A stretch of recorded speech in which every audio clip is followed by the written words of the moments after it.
Padovano arrestato in Colombia, un 39enne di Brugine è stato fermato all'aeroporto internazionale di Cartagena de Indias mentre stava per partire con una neonata di 18 giorni alla volta di Amsterdam.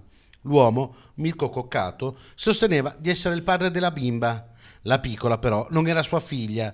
Secondo un comunicato diffuso dall'immigrazione colombiana, i sospetti sono emersi quando ad un controllo un funzionario ha notato che il documento della piccola, di cui l'italiano sosteneva di essere il padre biologico, aveva una data di partenza che non coincideva con quella effettiva del viaggio. L'uomo a questo punto è stato posto in stato di fermo, mentre la polizia controllava i suoi movimenti da e per la Colombia. Dopo il controllo, un ulteriore colpo di scena: si è presentata una donna che ha dichiarato di essere la madre della neonata e di averla data all'uomo affinché potesse avere una vita migliore.